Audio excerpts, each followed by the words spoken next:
Hello Manipur tabiriba singbu ahanba maktada taram nokchari ngasisi rai numit oibana hakselgi live phone in program lokachai ngasigi lokachariba hiramasi miyamna thengnariba blood cancer hariba sigi matangdani masi karidagi oirakpano kamdowna layengadage haibana chingbagi matangdu thamjai jahi khudingi koigi February gi tarik mari sisu World Cancer Day taba maramna tongan tongan ba organization sing aduga hakselgi lamda thabak tawbiriba NGO kaya manasu koigi thama chupna World Cancer Day gi thorum sing adum pangthoknari duga masiga mari lenanang sigi hiram ida koigi thokpa cancer makhalsi karino aduga karidagi oirakpano kamdongna layengadagi haibasini hiram sigi matangda ngasi miyamgi wahangi paukhum pibinaba lengsin biriba expert amutang saktaksege Department of Medicine Jenims da Associate Professor oina thopu biriba aduga Clinical Hematology da Super Specialization DM AIMS New Delhi dagi tawbirakpa Dr. Anil Iromni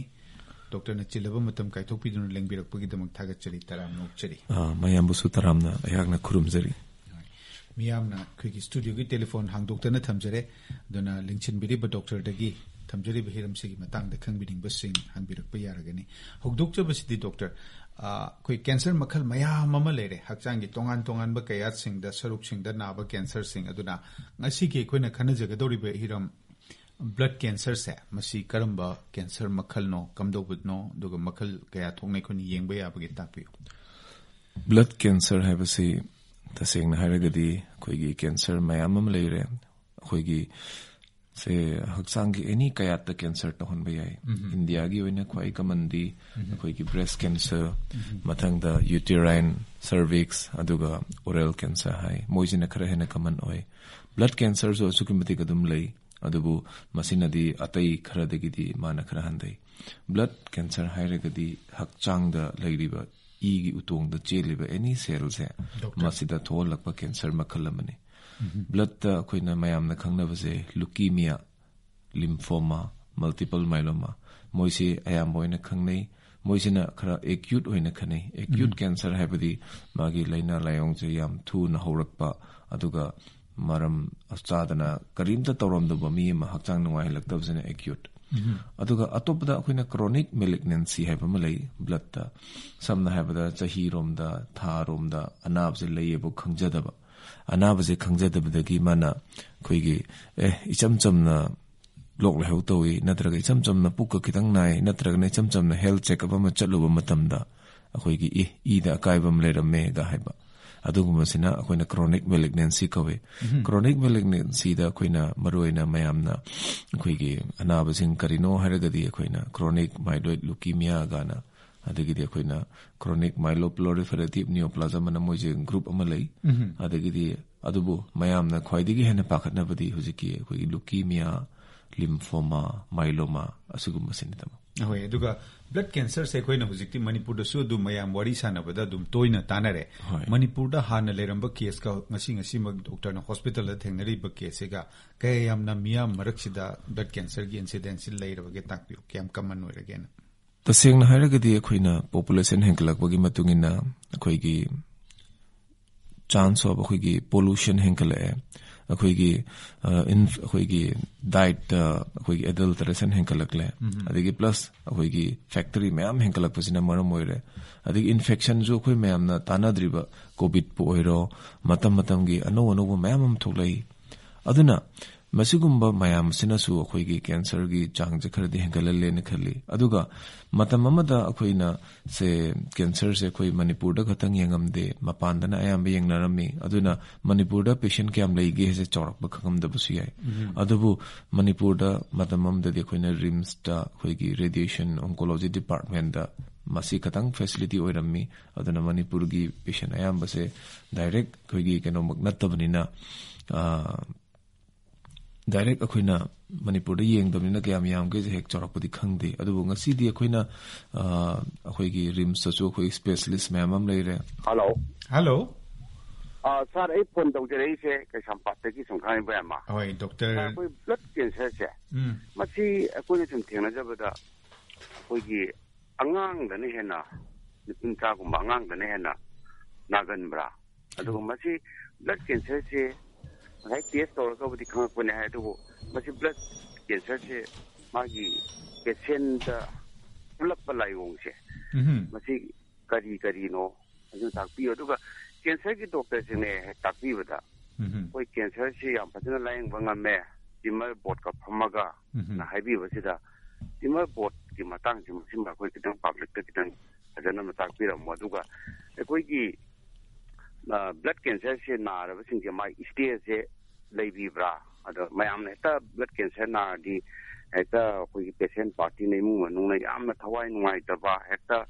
ꯁꯤꯗꯧꯕ ꯅꯥꯗꯧꯕ ꯈꯟꯗꯅ ꯋꯥꯈꯜꯁꯦ ꯌꯥꯝ ꯅꯨꯡꯉꯥꯏꯇꯕꯁꯦ ꯃꯁꯤ update ꯑꯣꯏꯕ ꯄꯣꯠꯇ ꯃꯁꯤ ꯑꯗꯨꯝꯕꯗꯣ ꯈꯟꯗ꯭ꯔꯕꯁꯨ ꯌꯥꯔꯕ꯭ꯔꯥ ꯑꯗꯨꯒ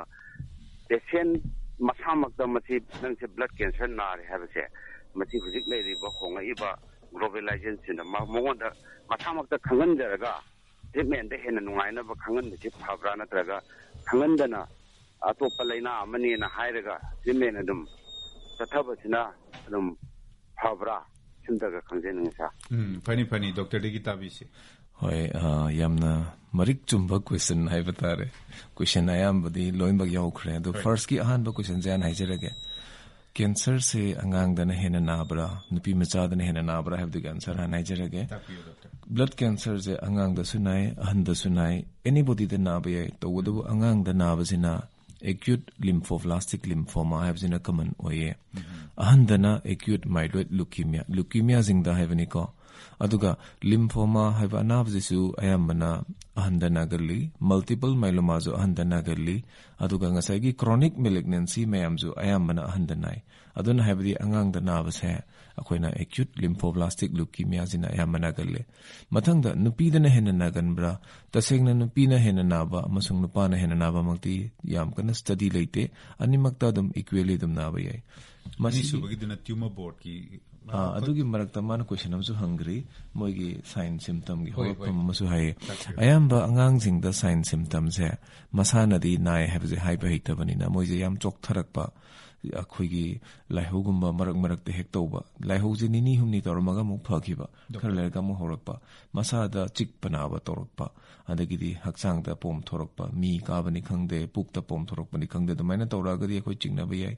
ꯑꯗꯨꯒ ꯃꯁꯤ ꯍꯧꯖꯤꯛ ꯃꯅꯤꯄꯨꯔꯗ ꯇ꯭ꯔꯤꯠꯃꯦꯟ ꯇꯧꯔꯤꯕꯁꯦ ꯀꯃꯥꯏꯅ ꯇꯧꯒꯦ ꯃꯄꯥꯟꯗꯅ ꯀꯃꯥꯏꯅ ꯇꯧꯒꯦ ꯍꯥꯏꯕꯒꯤ ꯃꯇꯥꯡꯗ ꯑꯩꯈꯣই ꯍꯣꯔꯦꯟꯁꯨ ꯄꯟꯖꯔꯛꯀꯦ ꯇ꯭ꯔꯤꯠꯃꯦꯟ ꯇꯧꯕꯗ ꯀ꯭ꯌꯣꯔ ꯔꯦꯠꯁꯦ ꯆꯥꯏꯜꯗꯍꯨꯗ ꯂꯨꯀꯤꯃꯤꯌꯥꯁꯦ 80 to 90% क्योर तौब याय हैबसे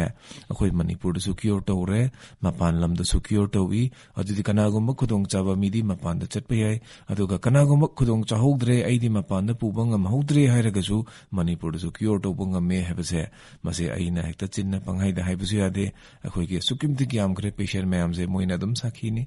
अदुगा मथंगदा ट्यूमर बोर्ड की मतंगदा महंगमे ट्यूमर बोर्ड के मतंगदा महंबिरे ट्यूमर बोर्ड से सुमाइन तवे any hospital major hospital say for example Jenims ta lejabani ayakti Jenims tadi aigi doctor se akhoi hematology tamjarurogasu akhoi department leibadi natri leitragasu leitana aina angamba aigi level da hotnajaraga angamba khra tawjabani but adubu in a center like akhoi gi Manipur da haragadi American Oncology Center adigi akhoi Karkinos su tawi heba pautai ado moidadi kamain tawge have the multi specialty doctor se samna have the blood cancer ki doctor su leiba oncology tongana khoi solid malignancy ki su leiba radiation oncology have the mai yaibi ki doctor su leiba surgeon su leiba surgical oncology adigi di anesthesia su leiba mayam jina pullaga haiba na base operation hana tawbana phabra mai hana yaibana phabra natragana hidak hana kapna phabra natragana karamana hana phagadagi have the tanarani doctor specialist me am do development table faminaraga aduleida pathology ki department ki doctor yawraglani moisina kaigino hamtamda say for example Manipur da leukemia ni cancer ni na hairaga mapanda oiramde ga nan hainaba thainagi matamam gi chanabi am leye ado ngasidi akoina yam sok thokna haijage matamamdadi kujukulai suba watpadina Manipur da cancer ni hairaga mapanda oiramde hebse yam toina tawi ado blood cancer ki oinadi we have two specialists akoigi diagnosis tongnaba kujukulai jo sokimatik chakharkhre flow cytometry haibasina blood cancer ki di chama gi minung da chama diagnose tobangame ngasi Jenims natraga Rims namak leitraga su akoina Bavina diagnostic ta ama leire Bless diagnostic ta ani Manipurgi yan hanbadi blessed diagnostic ta han leikibane masina maram warga blood cancer di 100% diagnose tawre aduga ngasai gi solid malignancy dadi kitang chamam na bakra lakpa yawe adubu ngasi di immunohistochemistry haiba anoba ma leire masina maram oiraga solid malignancy da su adum almost 99% 100% diagnose to ngame kariguma chayet na ba lakpa matamda hairiba doctor mayam je pulap punjalaga sigi chingnabam leye kamain to sige habaje sign symptom di sumain tawi magi anabadi sumain tawi doctor aina chingnari sidi ma se akhoi gi breast cancer da type 1 atu du mayam je leire adu mali aduga ngasai gi pathology duna di nang je duna ti atopa mali hairagadi aduguma che na ba leibase direct table da phaminaraga even patient gi attendance yauraga pulap khanaraga khaminaragadi akhoina magi best solution je phangak pangame aduga marak thana amatanga karigumba Manipur da lotion mangamdraba decision je then atopa center mayam da discuss tawba doctor chulaye adumbaduna international tumor board kawi moidu sumu khanaragadi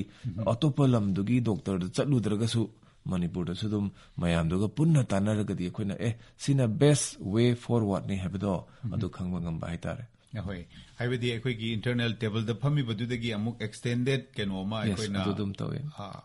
launaraga opinion launaraga mogi su ko phone call amta gamuk lokachage doctor masigi phone call sing ngai da mayam da sumukta ngasigi akoigi thamjari ba phone si ningsing jarake ngasigi phone in program si da mayam na saruk yabi rakadaba number si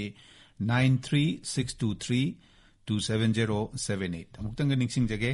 936232778 hairiba numbers da dial to biraga hello takpiro ming le from takpiraga doctor dawang hoi thoibi takpiu taina khanja na hoge cancer je aku itun wakal ma jumari le na ra adu ka yima cancer na aro ni na hunu de le raga ji ko ji shi di tre ju o ra ju kai kai ji sin tharang sin wakal ji noi na ba mutha si da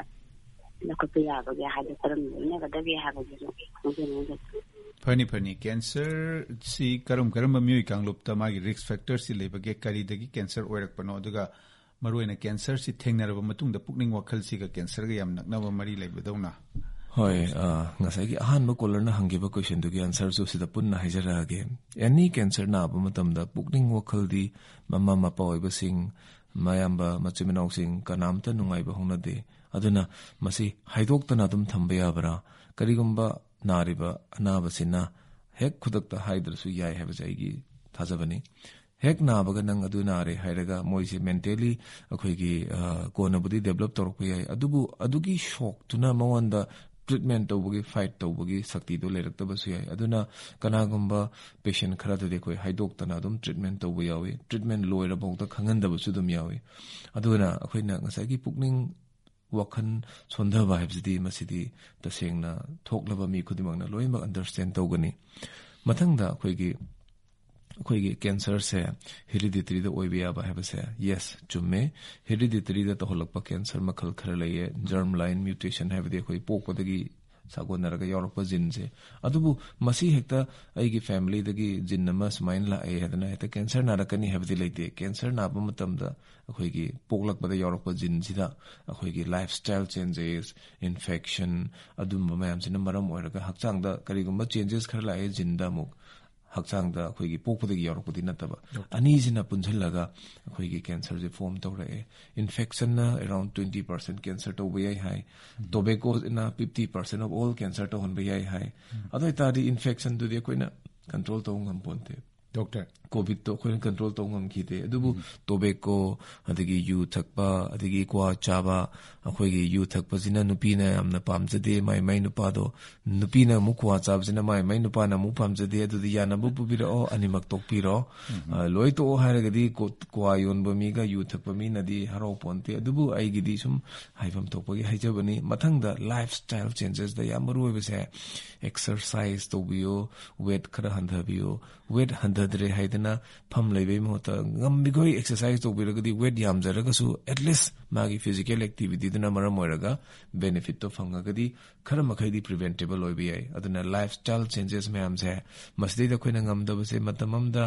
ꯐꯧ ꯁꯪꯉꯝ ꯑꯃꯗ ꯐꯧꯕꯣꯠ 9 ꯊꯣꯛꯑꯝꯕꯗꯣ ꯂꯧ ꯁꯪꯉꯝ ꯑꯃꯗ ꯊꯣꯛꯑꯝꯕꯗꯣ ꯍꯧꯖꯤꯛꯇꯤ 40 ꯍꯦꯟꯅ ꯊꯣꯛꯆꯜꯂꯛꯑꯦ ꯑꯗꯨꯗꯤ ꯊꯣꯛꯂꯛꯏꯁꯦ ꯍꯣꯏ ꯖꯦꯅꯦꯇꯤꯛ ꯏꯟꯖꯤꯅꯤꯌꯔꯤꯡꯅ ꯍꯥꯏꯕꯅꯤ ꯍꯥꯏꯔꯒꯁꯨ ꯍꯥꯔꯁꯨ ꯃꯌꯥꯝ ꯍꯥꯄꯛꯄꯅꯤꯅ ꯑꯗꯨꯒꯤ ꯊꯣꯛꯏꯕ ꯐꯧꯗ ꯊꯣꯛꯍꯜꯂꯤꯕ ꯖꯦꯅꯦꯇꯤꯛ ꯏꯟꯖꯤꯅꯤꯌꯔꯤꯡꯗꯨꯅ ꯑꯩꯈꯣꯏ ꯆꯥꯔꯕꯅꯤꯅ ꯍꯛꯆꯥꯡꯗꯨꯁꯨ ꯁꯝ ꯀꯥꯏꯟ ꯑꯣꯐ ꯖꯦꯅꯦꯇꯤꯛ ꯑꯦꯕꯅꯣꯔꯃꯦꯂꯤꯇꯤ ꯊꯣꯛꯂꯛꯑꯒ ꯑꯩꯈꯣꯏ ꯑꯗꯨꯝ ꯃ꯭ꯌꯨꯇꯦꯁꯟ ꯃꯊꯪ ꯊꯣꯛꯂꯛꯄꯅꯁꯨ ꯃꯇꯦꯡ ꯑꯣꯏꯕ ꯌꯥꯏ ꯑꯩꯈꯣꯏ ꯑꯗꯨꯒ ꯂꯥꯏꯌꯦꯡꯒꯤ ꯃꯇꯥꯡꯗ ꯆꯪꯁꯤꯟꯖꯔꯛꯄꯗ ꯗꯣꯛꯇꯔ ꯍꯧꯖꯤꯛꯁꯤ ꯃꯔꯨꯑꯣꯏꯅ ꯑꯇꯩ ꯀꯦꯟꯁꯔꯒꯤꯁꯨꯅꯤ ꯀꯦꯟꯁꯔ ꯅꯥꯔꯦ ꯍꯥꯏꯗꯅ ꯑꯩ ꯄꯨꯛꯅꯤꯡ ꯋꯥꯈꯜ ꯁꯣꯟꯊꯕ ꯌꯥꯗꯦ ꯃꯗꯨ ꯐꯥꯏꯠ ꯇꯧꯒꯗꯕꯅꯤ ꯂꯥꯏꯌꯦꯡꯅꯅꯕ ꯗꯣꯛꯇꯔ ꯁ꯭ꯄꯦꯁꯤꯌꯦꯂꯤꯁꯠ ꯃꯌꯥꯝ ꯑꯃ ꯂꯩꯔꯦ ꯑꯗꯨꯒ ꯃꯔꯨꯑꯣꯏꯅ ꯉꯁꯤꯒꯤ ꯕ꯭ꯂꯗ ꯀꯦꯟꯁꯔꯒꯤ ꯈꯟꯅꯔꯛꯄꯗ ꯉꯁꯥꯏ ꯗꯣꯛꯇꯔꯅ ꯇꯥꯛꯄꯤꯈꯤꯕꯗꯣ ꯀ꯭ꯌꯣꯔꯦꯕꯜ ꯍꯥꯏꯕꯗꯤ ꯂꯥꯏꯅꯥꯁꯤ ꯀ꯭ꯌꯣꯔ ꯇꯧꯕ ꯄꯨꯔꯥ ꯑꯩꯈꯣꯏꯒꯤ ꯂꯥꯏꯅꯥꯁꯤ ꯑꯩꯈꯣꯏ ꯂꯥꯏꯌꯦꯡꯕꯗ 80-90% ꯃꯥꯏ ꯄꯥꯛꯏ ꯍꯥꯏꯕꯁꯤ ꯌꯥꯝ ꯆꯥꯎꯅ ꯃꯥꯏ ꯄꯥꯛꯄꯅꯤ ꯑꯗꯨꯅ ꯑꯅꯥꯕ ꯈꯨꯗꯤꯡꯃꯛ 80-90 ꯍꯥꯏꯕꯁꯤ ꯅꯠꯆꯗꯦꯗꯃꯣ ꯂꯥꯏꯛ ꯑꯉꯥꯡꯗ ꯅꯥꯕ ꯑꯩꯈꯣꯏꯒꯤ ꯂꯨꯀꯤꯃꯤꯌꯥ ꯑꯩꯈꯣꯏꯒꯤ BALLꯒ ꯍꯥꯏꯕꯁꯤꯅ ꯑꯣꯜꯃꯣꯁ 90%ꯅꯤ ꯑꯗꯨꯒꯤ ꯃꯊꯪꯗ ꯑꯩꯈꯣꯏꯒꯤ ꯑꯇꯣꯞꯄ ꯈꯔ ꯂꯩꯔꯤ TALL ꯒꯥꯅ ꯃꯣꯏꯁꯤꯅ ꯑꯦꯔꯥꯎꯟ 70-80% ꯀ꯭ꯌꯣꯔ ꯇꯧꯕ ꯌꯥꯏ ꯑꯗꯨꯒ AMLꯁꯤꯅ ꯅꯥꯔꯛꯑꯒꯗꯤ ꯃꯣꯏꯒꯤ ꯆꯥꯟꯁ ꯑꯣꯐ ꯀ꯭ꯌꯣꯔꯁꯦ ꯈꯔꯗꯤ ꯍꯟꯊꯔꯛꯏ ꯁꯦ ꯑꯦꯔꯥꯎꯟ 60% ꯃꯨꯛ ꯀ꯭ꯌꯣꯔ ꯇꯧꯕ ꯌꯥꯏ AMLꯗꯗꯤ ꯁ꯭ꯇꯦꯖ ꯍꯥꯏꯅꯗꯤ ꯉꯁꯥꯏ ꯍꯪꯈꯤꯕꯅꯦ ꯑꯃꯨꯛ ꯁ꯭ꯇꯦꯖ ꯍꯥꯏꯕꯗꯤ ꯇꯣꯏꯅ ꯂꯩꯇ꯭ꯔꯦ ꯕ꯭ꯂꯗ ꯀꯦꯟꯁꯔꯗꯗꯤ ꯈꯔ ꯐꯕ ꯈꯔ ꯐꯠꯇꯕ ꯈꯔ ꯁꯥꯊꯤꯕ ꯑꯗꯨꯝꯕꯁꯤꯒꯤ ꯃꯇꯨꯡ ꯏꯟꯅ AMLꯗ ꯈꯌꯥꯝ ꯁꯥꯊꯤꯕꯗꯨꯅ 10% 20% ꯐꯕ ꯌꯥꯏ ꯈꯔ ꯐꯕꯗꯨꯅ 60% ꯐꯕ ꯌꯥꯏ ꯑꯗꯨꯅ ꯍꯥꯏꯕꯗꯤ ꯀꯅꯥꯒꯨꯝꯕ ꯑꯃ ꯅꯥꯔꯦ ꯍꯥꯏꯔꯒ ꯍꯦꯛꯇ ꯋꯥꯈꯜ ꯄꯨꯛꯅꯤꯡ ꯌꯥꯝ ꯆꯣꯟꯊꯕꯒꯤ ꯃꯍꯨꯠꯇ ꯑꯩꯁꯨ ꯐꯕ ꯌꯥꯕꯒꯤ ꯆꯥꯟꯁ ꯂꯩꯔꯤꯅ ꯑꯗꯣ ꯑꯩꯅ ꯉꯁꯤ ꯍꯥꯏꯖꯔꯤꯕꯁꯦ ꯑꯩꯈꯣꯏ ꯃꯅꯤꯄꯨꯔꯗ ꯑꯗꯨꯝ ꯂꯥꯌꯦꯡꯕꯤꯈꯤꯕ ꯃꯄꯥꯟ ꯂꯝ ꯆꯠꯈꯤꯕ ꯉꯝꯗꯕ ꯑꯁꯨꯛꯀꯤ ꯃꯇꯤꯛ ꯐꯈꯤꯕ ꯂꯩꯔꯤꯕ ꯄꯦꯁꯦꯟ ꯃꯌꯥꯝꯗꯨꯅꯗꯤ ꯊꯣꯏꯅ ꯇꯥꯕꯤꯔꯝꯒꯅꯤ ꯑꯗꯨꯅ ꯃꯣꯏꯅ ꯑꯗꯨꯝ ꯁꯥꯈꯤ ꯑꯣꯏꯕꯤꯁꯅꯨ ꯑꯁꯨꯛꯀꯤ ꯃꯇꯤꯛ ꯄꯨꯔꯥ ꯀ꯭ꯌꯣꯔ ꯇꯧꯕ ꯌꯥꯏ ꯍꯥꯏꯕꯁꯦ ꯃꯁꯤ ꯑꯩ ꯍꯥꯏꯖꯒꯦ ꯑꯗꯨꯒ ꯂꯨꯀꯤꯃꯤꯌꯥꯗ ꯈ꯭ꯋꯥꯏꯗꯒꯤ ꯁꯥꯊꯤꯕ ꯁꯤꯁꯨ ꯌꯥꯝ ꯁꯤꯒꯟꯕ acute promyelocytic leukemia ꯍꯥꯏꯕ ꯑꯃ ꯂꯩꯌꯦ ꯃꯥꯁꯤꯅ 100ꯒꯤ ꯃꯅꯨꯡꯗ 90-96% ꯀ꯭ꯌꯣꯔ ꯇꯧꯕ ꯌꯥꯏ ꯂꯥꯏꯕꯛ ꯌꯥꯝ ꯐꯕꯗꯤ ꯑꯩꯈꯣꯏ ꯍꯟꯗꯛ AIMSꯇ ꯑꯩꯈꯣꯏꯒꯤ ꯗꯥꯇꯥ ꯑꯃꯈꯛ ꯐꯣꯡꯈꯤ ꯔꯤꯁꯦꯟꯠꯂꯤ ꯑꯩꯈꯣꯏꯒꯤ AIMSꯇ ꯑꯩꯈꯣꯏ ꯄ꯭ꯔꯖꯦꯟꯠ ꯇꯧꯈꯤ ꯑꯩꯈꯣꯏꯒꯤ ꯃꯅꯤꯄꯨꯔꯗ 19 ꯄꯦꯁꯦꯟ ꯍꯧꯖꯤꯛꯐꯥꯎꯗ ꯌꯦꯡꯈꯤꯕꯗ 17 ꯄꯦꯁꯦꯟ ꯄꯨꯔꯥ ꯀ꯭ꯌꯣꯔ ꯇꯧꯈ꯭ꯔꯦ ꯍꯧꯖꯤꯛꯐꯥꯎꯗ ꯑꯗꯣ ꯑꯗꯨꯛꯀꯤ ꯃꯇꯤꯛ ꯂꯥꯏꯕꯛ ꯐꯕꯅꯤ ꯑꯩꯈꯣꯏ AIMSꯇꯁꯨ ꯌꯥꯝꯅ ꯍꯔꯥꯎꯅ ꯃꯣꯏꯅ ꯑꯩꯈꯣꯏꯒꯤ ꯗꯥꯇꯥꯗꯣ ꯃꯣꯏꯅ ꯍꯔꯥꯎꯕꯤꯔꯛꯏ 19 ꯄꯦꯁꯦꯟ ꯅꯥꯕꯗ ꯄꯦꯁꯦꯟ ꯑꯅꯤꯈꯛꯇꯤ ꯂꯥꯏꯕꯛ ꯊꯤꯗꯅ ꯂꯩꯈꯤꯗꯦ 38 ꯑꯇꯩꯅ ꯑꯗꯨꯝ ꯐꯔꯒ ꯂꯩꯔꯦ ꯆꯍꯤ 5 ꯍꯦꯟꯅ ꯄꯨꯟꯁꯤꯕ ꯍꯧꯖꯤꯛꯀꯤ APMLꯗ ꯄꯦꯁꯦꯟ ꯍꯧꯖꯤꯛ 10 ꯌꯧꯁꯜꯂꯛꯑꯦ ꯄꯦꯁꯦꯟ 2-3 ꯑꯃꯅ ꯆꯍꯤ 1-2 ꯌꯧꯁꯜꯂꯛꯑꯦ ꯄꯦꯁꯦꯟ ꯈꯔ ꯑꯃꯅ ꯍꯧꯖꯤꯛ ꯂꯥꯌꯦꯡ ꯆꯠꯊꯔꯤ ꯑꯗꯨꯅ ꯍꯥꯏꯕꯗꯤ ꯑꯁꯨꯛꯀꯤ ꯃꯇꯤꯛ ꯐꯕ ꯃꯈꯜ ꯃꯌꯥꯝ ꯂꯩ ꯑꯗꯨꯒ ꯂꯥꯏꯕꯛ ꯊꯤꯕꯗꯤ ꯁꯤꯒꯤ ꯍꯥꯏꯔꯤꯕ ꯂꯨꯀꯤꯃꯤꯌꯥꯒꯨꯝꯕ ꯑꯩꯈꯣꯏꯒ ꯃꯥꯏꯂꯣꯃꯥꯒꯨꯝꯕ ꯑꯦꯅꯤꯊꯤꯡꯁꯦ ꯑꯍꯟꯗ ꯇꯧꯔꯛꯑꯒꯗꯤ ꯈꯤꯇꯪ ꯍꯦꯟꯅ ꯃꯣꯏꯁꯤꯅ ꯀ꯭ꯌꯣꯔ ꯔꯦꯠꯁꯦ ꯈꯔ ꯍꯟꯊꯩ ꯑꯍꯟꯗ ꯑꯣꯏꯔꯒꯗꯤ ꯑꯗꯨ APML ꯑꯣꯏꯔꯒꯗꯤ ꯑꯍꯟ ꯑꯣꯏꯔꯁꯨ ꯑꯉꯥꯡ ꯑꯣꯏꯔꯁꯨ ꯀ꯭ꯌꯣꯔꯒꯤ ꯔꯦꯠꯁꯦ ꯑꯗꯨꯝ ꯆꯞ ꯃꯥꯟꯅꯩ ꯐꯣꯟ ꯀꯣꯜ ꯑꯝꯇꯒ ꯂꯧꯈꯠꯆꯒꯦ ꯍꯜꯂꯣ ꯃꯤꯡ ꯂꯩꯐꯝ ꯇꯥꯛꯄꯤꯔꯣ ꯋꯥꯍꯪ ꯍꯪꯕꯤꯌꯨ Hello. ꯇꯥꯖꯔꯦ Good morning, sir. Good morning. Sir, no six party type from the day. Bisorji, Maramel Kay. Takpiro, Bisorji. I want to yam from the Russia. I could but can see Maggie, how to consider any country. Aduba Maggie, finance sentency, my word now, Queen, like the country of the Carino, Aduba. Pong out there, then couldn't make I can couldn't make Pong out Pusida, Machigi, and Marie Never, Pong out of the Kuchip of Butaka later. Haibetsima, aduga angang waina khoi blood cancer na gan ba matam si karam matam do mai sahi tha children laita si takang ka khangni sa thank you Funny Dr. Digita Mishi haurakphamgi matangdadi ngahaki mamangdai haijakre angangsinggi chahi matangda chapchaba leite adubu infant leukemia haiba madi lai chahi ama phadringida tawbase yam common oide kariguma naraklagadi moidi layengbada khara wai aduga mathangda hairakhiba mana sign symptom da khoigi huzik ai habe chorakpodi haijagre laihau tawba chokthaba chikpanaba tawba aduga question ama khang birakhiba kok ngawbusiga marilin nabara habese I wa lagadi moise ipai hauba kok ngawbu khara tawba yai adu adumak natragadi yam ka hinadi ngawpham thokte ahoi aduga khoigi blood cancer gi layeng chi sum khoigi doctor singna takpibada dagi mayam sum wari sanabada akhoi gi blood ki magi factory haigadra sungpham bone marrow Sigi si sindokpagi bone marrow transplant to bu wafam ma ka ke kai duga husi anoba si hoi blood cancer haiba laina se masiteida bone marrow transplant sigi asokimitik chawba role ama lei bone marrow transplant hairi se koina saru se mati ma lokthoga hapchan badi natte bone marrow transplant have se matamam de akhoi gi bone marrow de gi ma gi e se lokthoga akhoi gi donor sida haitara du habnarami aduna masibo koina bone marrow transplant kawromi adubu ngasi di akoina peripheral blood stem cell transplant kawe samna hairabada kana gumba xyz chinare mangondagi magi machimanaw dagi donor si oidore masigi suppose xyz chinabada magi machimanaw na pidoi se matamam dadi bone marrow dagi sample pidoi ni na nabu khotpa tawbu ya hek pakhat pa yawe kidney donation tawdudi kidney na ma donate tawdoini ado bone marrow gi transplant dadi ngasi di bone marrow dagi lawdo su leitre ayambana blood dagi dum lawbai machine amadi sine akhoi gi hidak ama sinaraga hakchang bone marrow da leiba stem cell je mapanda tholakadoini masi akhoina samlamna ani thona khaidok pa yai khoi gi autologous haibadi masa mathandagi cell je sinaraga tawba ma allogenic hairagana mi machimanaw atopa akhoi gi na driba miyam dagi lowbudo adun allogenic kawi aduga masina chama gi menungda 60% mo cure to honbe ai allogenic horagadi adoita di kana goma cancer ma 10% 20% cure to we aramado another 60% hapchala gadi 80% cure to we ai aduga atopada akhoi gi ngasai gi childhood leukemia gumba 80% cure to we yaba APML da 90% cure to we yabado bone marrow transplant toksalaga 130% habdi leite aduna habdi karigumba kana gumba cancer patient ama ma se magi cure gi chang je khara nembo oiragadi bone marrow transplant to busina hena kudong chahali na masigi treatment taw ahoi phone call am taga mulo chage hello ming le fam takpiro wang hang biu tawjarai se chanjam chirang dagi hoi ming hoi takpiro doctor akhoi gi kano se baba se hoi nan hokin lymphoma na sishina nagi ba hoi kyo taw gi base chahi ani mukti shujara ba hoi hoi aduda ma se amug recurrence tawrak ya bagi possibility se lai jatra hoi hoi hajege any happy si loiraga mu kai section thorang lo ba ya ba hoi hoi atusu khamjani hoi hoi hajege yamna maru oiba question ni so any non Hodgkin's lymphoma have se asengbuti ngasai koina blood cancer gi minung da lymphoma have da dugi part amani non Hodgkin's lymphoma sida makhalani sui akhoi gi B have amaga T have amga akhoi gi B NHL oiragana akhoi gi magi manung da subtype se sugumit gyam khre adubu khwai common oiba se DL BCL adagi di MCL follicular lymphoma gana khare leye aduga T NHL oiragana kitang di khene aduna habadi anaba khudimakti chapchana akhoi gi blanket order haitare akhoi gi blanket akhoi gi cure rate haibadi ngamde adubu anaba lymphoma da treatment suk taw duba makhal julei treatment tawba makhal julei adwain tawdana yam aggressive oibasidi yam tuna treatment taw haiba adagi aggressive oidaba kangu malai moidi treatment tawdaba bukta dum yaba ado hojiki akhoi gi hoji collar dugi hangbirei bado any oining ba anaba oirasano subtype tumadi khangdrabanina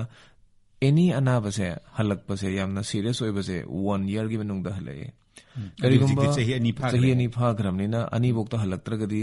laibag yam phabani halakpagi changje sumsum nem tharakadoini akhoi chahi manga boktang punna lai khuraminasi chahi manga bokta halaktragadi pak halaklaroi aduga chahi 10 bokta halaktradi anaba sugna na daba mi ma xyz sugna na driba mi na akhoi gi hakchang da hingbada leibado aduga chamanagani amuk halakba cancer oiragasu na daba mi na cancer na bane adumaina dum khanba yare ahoi aduga post operative care post treatment care se treatment gi matung da kai torpa yage habe se treatment loi graba matung da immune system jimakti kharadi dum soli aduna moji infection khra prone oigali aduna khoi infection torok dana ba na khoi gi vaccination amu hana tongnei aduga mathang da kanagu mama khoi gi cancer treatment tawboda khoi gi radiation tawba chemo mayam kap khibsina chahi je khra yam laganda se secondary malignancy khowe mi khudimakta di na banate around 10% gumade dum lakpa yai ado lak lagadi matam dugi matamdugi laiba anabadugi sign symptom khara phudorakpati ai adubu mi khudimakta lagni habadi leite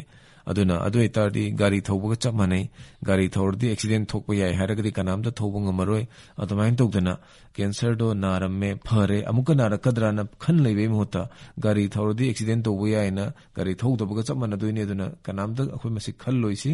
adubu section thorangabu infection tokdana ba kitang section biralore chaba thakpa kitang section biba Pani aduga phone ngai boina doctor hujiki se koigi layengi si laibu fabadagi Manipur da specialist mayam amasu lebiba adagi koigi yam advance oiba treatment gi center singsu lerak pase koigi damakti di laibu fabani aduna hujiki maruina blood cancer gi ngasi gi topic si khana jaba matam si daisda hujiki mapanda hana yamna chatnarambado hujik Manipur da lairabanina mapanda chatliba si Manipur da dum layengbe yarabra Sigi matang the doctor yes masing matang da iseng na hejeke kana gon kolam ta marak si daisda tawjau ngasai hello takpio hello tajare thuna hangbiu doctor gi ai tegere je kuma mawangi ya putani takpio aguti bas si kana ngana hai mai chunna ai ta jo hobre tin takira mone chunna I plus lagi mati khayjana jusum hanata ade mati Manipur da sindang amabra duga I so hanjibra mati mai puno kalse de elde kuderinda sigi matang takpi kharabne do hajar again hujiki anaba makhal khara haijabado yamna sathi bagdadi blood sintok pose yare blood cancer se Manipur da su yare adubu masigi akupa maron se ngasimakti hajar roige aduga akoigi Manipur da layang bada when karigumba awat palibra taseng na haragadi awat palite adubu akoina mapanda akoi hotel da chatpada hotel chamuk leibada akoina apam hotel yam tangbu sulei khara hongbu sulei chabudi mahok chap mani adumain tokdana Manipur da yengba ayamba patient jina paisa nungsa paijadraba effort ngamdraba patient ayamba oina tawi mapanda chatpajina paisa nungsa do leitragasu manage toba ngambana wakhan pukning do sondharabnina thawai nongai trabnina mi emotional oira gadi ai mapanda chatladi hena pharadra khanmani na ayamba chatnai mapanda chaluraga halakpachu mayam am leiye adubu aina ngasi haijaningbadi paisa nungsa paiba effort ngamba mapan chatpado adum chatpiu tawadabu chatpangam hogdre ai Manipur da layang base aigi ichasibu aigi moida khudong chabse phajana pibidrabra habdo adum to di khanbiganu Manipur da layang liba mayam se moina karimata da hiram amata da sothabanate dulu silakpas da doctor cancer si miyam khudingmaknasu masi hekta bada koigi khara dum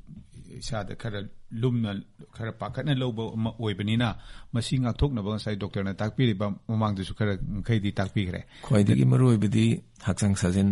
tobiu number 1 akoigi maikhu gumba sinabiganu kwa sinabiganu yaragadi yu simasu avoid tobiro aduga pokpadigi yorokpa genetic abnormality dumade khoina khangdre mathangda amaga haija hoge fast food mayam se fast food habidi kaino tangkhai ma cook toroga thamma baneba half cook toroga nongalaga chana ba thamam basu yai hotel da mayam ma leiri base adu tadi akoina freshly prepared food sinadi khwai fare sam na harabada chowmin chagano haibakti nate chowmin je khoina yumda oridi khudak ta semaga khudak ta thongja toini adu karigumba khoina mapanda oragadi ready made hoigi khudakta sanaba na mateng tek semaga leibugumba matamdu ju risk adum khara tum thoe mathangda hoigi hujikan matamamda hoigi Maggi da kena towe na heta problem tore sini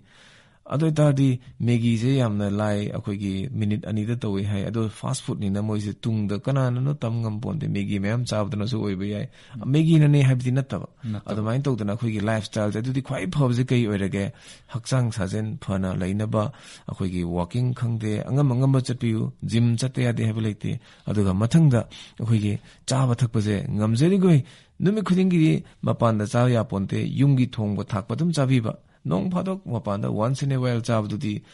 yam kanna maduna di kaifam thokte na khal hoi koigi nature ga samnaba yumgi koigi matam gi phangiba no open me yam si chabata masini hena kanagani doctor takpire yam nungai jare blood cancer madi masigi layeng gi matang da Department of Medicine Jenims da associate professor oina thopu biriba aduga clinical hematology da super specialization DM AIMS Delhi degi tobirak laba Dr. Anil Irom lengbirak tuna wafam kya takpikhiba Dr. Buthagachari ꯃꯌꯥꯝꯕꯨꯁꯨ ꯈꯨꯔꯨꯝꯖꯔꯤ